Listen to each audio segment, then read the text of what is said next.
ಇನ್ನು ಗಟ್ಟಿಮೇಳ ಸೀರಿಯಲ್ನಲ್ಲಿ ಅದ್ಭುತವಾದಂಥ ಅಭಿನಯ ಮಾಡ್ತಿದ್ರು. ಇನ್ನು ಕನ್ನಡ ಸಿನಿಮಾ ರಂಗದಲ್ಲಿ ಸೀರಿಯಲ್ಗಳಲ್ಲಿ ಸಾವು ನೋವುಗಳ ಸಂಖ್ಯೆ ಹೆಚ್ಚಾಗ್ತಿರೋಂಥದ್ದು. ಈಗ ಇದೇ ಸಂದರ್ಭದಲ್ಲಿ ಈ ಮತ್ತೊಬ್ಬ ನಟಿ ಈಗ ಈ ರೀತಿ ಕೊನೆಯುಸಿರೆಳೆದಿರೋದು ನಿಜಕ್ಕೂ ಕೂಡ ಒಂದು ರೀತಿ ಆಘಾತಕರವಾದ ವಿಚಾರ ಅಂತಲೇ ಹೇಳ್ಬೋದು ಸ್ನೇಹಿತರೆ.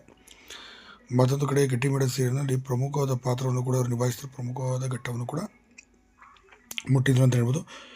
ಕ್ಯಾನ್ಸರ್ ಎಂಬ ಮಹಾಮಾರಿ ಕಾಯಿಲೆಯಿಂದ ಸಾಕಷ್ಟು ದಿನಗಳಿಂದ ಕೂಡ ವರ್ಷಗಳಿಂದ ಕೂಡ ಬಳಲ್ತಿದ್ರು. ಏನು ಗಟ್ಟಿಮೇಳ ಸೀರಿಯಲ್ನಲ್ಲಿ ಕೊನೆಯುಸಿರೆಳೆದಿರುವಂಥ ನಟಿ ಬೇರೆ ಯಾರೂ ಅಲ್ಲ, ಕ್ಯಾನ್ಸರ್ ಎಂಬ ಮಹಾಮಾರಿಗೆ ಬಲಿಯಾಗಿರೋದು ಕಮಲಶ್ರೀ ಅವರು.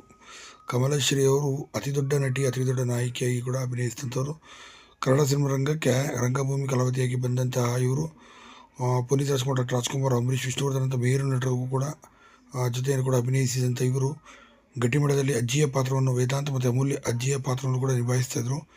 ಕ್ಯಾನ್ಸರ್ ಎಂಬ ಮಹಾಮಾರಿಗೆ ಸುಮಾರು 3-4 ವರ್ಷಗಳು ಕೂಡ ಬಳಲ್ತಿದ್ರು. 2ನೇ ಹಂತವನ್ನು 3ನೇ ಹಂತವನ್ನು ಕ್ಯಾನ್ಸರ್ ಕೂಡ ದಾಟಿತ್ತು ಅಂತ ಹೇಳಲಾಗುತ್ತೆ. ಆರ್ಥಿಕವಾಗಿ ಕಷ್ಟದಲ್ಲಿದ್ದಂಥ ಇತ್ತೀಚೆಗೆ ಖಾಸಗಿ ಆಸ್ಪತ್ರೆಗಳು ಚಿಕಿತ್ಸೆಯನ್ನು ಕೂಡ ಪಡೆದಿದ್ದರು. ಚಿಕಿತ್ಸೆ ಫಲಕಾರಿಯಾಗಿದೆ. ಇಂದು ಮಧ್ಯರಾತ್ರಿ 1:30 ಸುಮಾರಿನಲ್ಲಿ ಕಮಲಶ್ರೀ ಅವರು ನಿಧನರಾಗಿದ್ದಾರೆ. ಇದರಿಂದ ಗಟ್ಟಿಮೇಳ ತಂಡ ಪೂರ್ತಿ